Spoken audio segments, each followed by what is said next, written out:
Happy Sunday, YouTube world.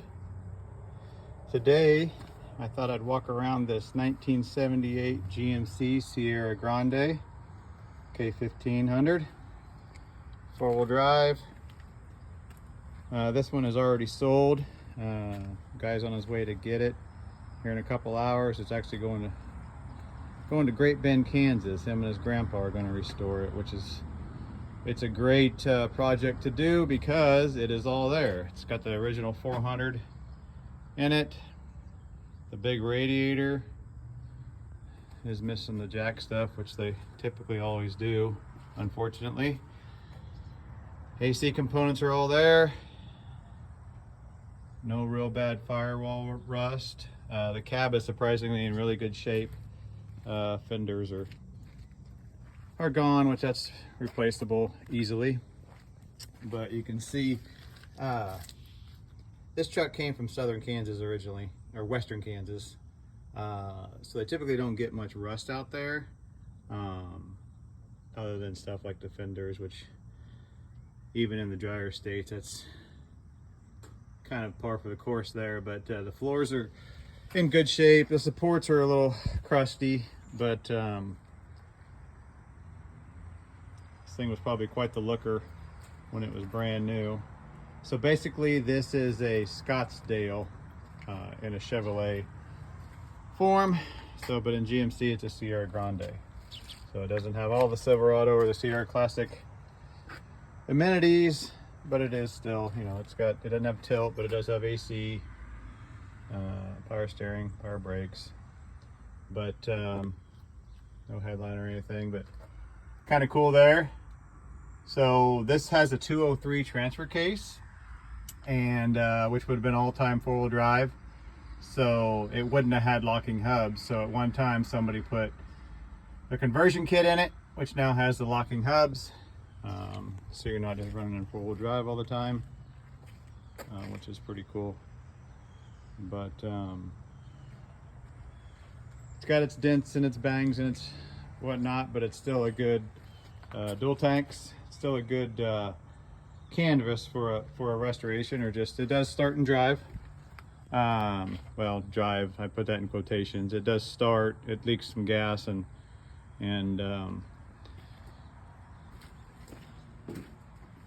transmission fluid's pretty low, so I probably wouldn't drive very far without going through it and making sure everything's not leaking and going to set anything on fire. Had a little boo-boo in the back where it was missing a tailgate when I got it. So you can see the tailgate hinges there pushed in, which those can be pulled back out. And I actually had, it's not the same color even though it looks like it on camera. This is actually a gray, but it's basically a tailgate that would have came on it, looked just like it. So I threw that in on the deal.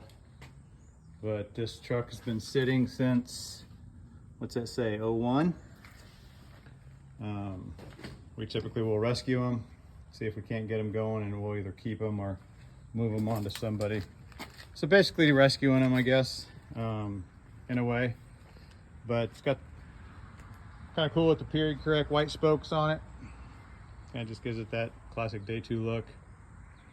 If this was a short bed two-wheel drive, everybody'd be oohing and on over the patina it has. But the SPID label's gone, unfortunately. It's got a different one in it that somebody must have replaced this glove box, because the SPID label that's in there is not for this truck. But it does have owner's manual and everything for it. But I know you can't smell it, but it does smell like mice in there. I cleaned it out pretty good, but it needs to be just completely stripped and started over. But doors are gone, which are easy to replace. But yeah, pretty cool truck. GMC. The hood is straight, other than that little bit right there, but it's not completely folded in half, so a person could take that, put new hinges on, weld that up, and save this hood.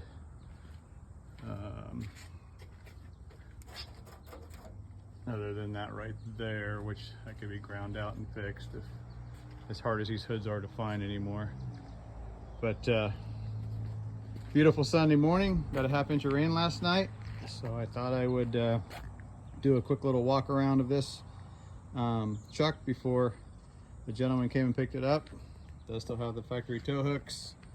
So if this truck didn't, it does have a title on it in my name, but if this truck wasn't going to get sold by today, I was going to part it out. A lot of people want some parts off of this truck, and you hate to do that, but at the same time, you can make more money in parts, and you know, I can't have them all sitting around.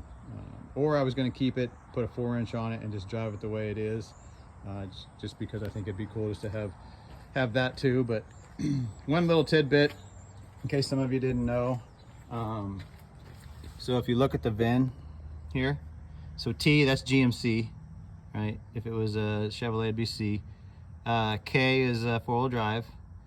R is 400 engine. So if it was a L, it would have been a 350. So TKR 1 for half ton, 8 for 1978. But so all 400s and big blocks and half ton, or in two-wheel drives, like a 454, had dual exhaust. So you can still see the factory dual exhaust hangers there. So if you ever see a truck, it's got R in the VIN, which they never put 400s in a two-wheel drive. They were always in four-wheel drives. But you can see the dual exhaust hangers there. That's a great indication that you have a factory dual exhaust truck, because not many people are going to go ahead and put the rivets back in it and whatnot. And those are actually in really good shape. And they're, you know, so something like that, if you were to part it out, is pretty desirable to have for somebody wanting to do a restoration, because they don't make those aftermarket. And if you see here, this thing being a Western Kansas truck, you can still see the writing. Look at that on the frame. Isn't that crazy? So I've pulled several out of Western Kansas, or, you know, Oklahoma, that have still the writing on the frame, because they don't use the harsh you know, the brine or the salt like they do. I'm in Northeast Kansas, and while they're not as bad as the northern states, they still get a little rusty. But you can see these wheel wells are pretty good shape. The sills are in good shape. So while this bed's kind of beat up, it is savable. So somebody would save that bed if I was to sell it, because being a dual tank round hole bed, which the last year was 78, 79, they went to the square hole, is very hard to find. But door panels are still in good shape. Those can be definitely saved with some new armrests and cleaned up, re-dyed. I've taken them worse than this and made them look brand new. So just a little bit of time, a little bit of money, a little bit of effort, and you can make a truck that was kind of left for dead look completely different. So I didn't spend a whole lot of time on this one, just because I knew it was going to go one of two ways. It was going to go to somebody else, or it was going to get parted out, or I was just going to keep it and have a cool little four-wheel drive that I could enjoy. But I got it started the other day.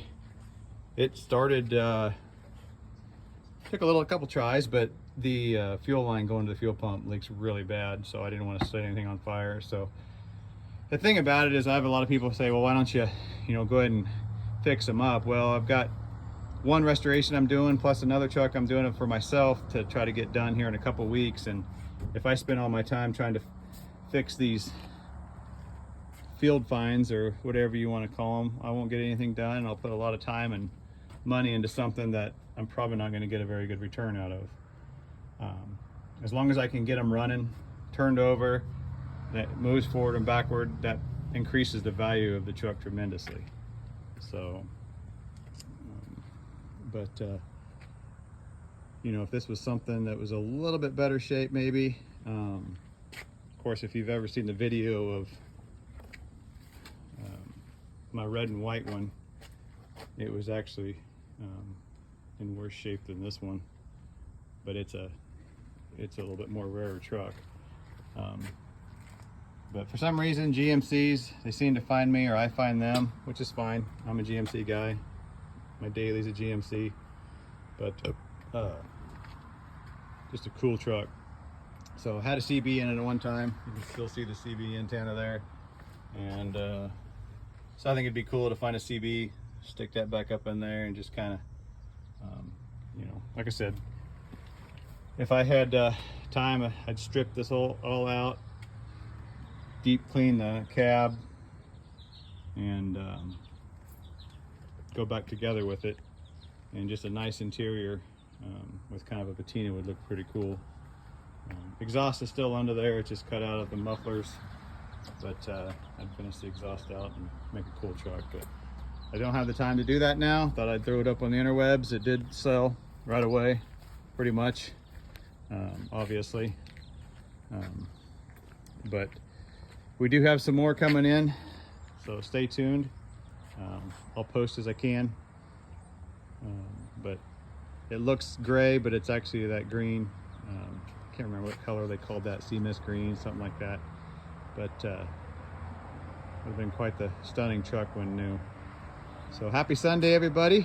Thought I'd do a quick little walk around of this 1978 GMC Sierra Grande, and everybody have a great week.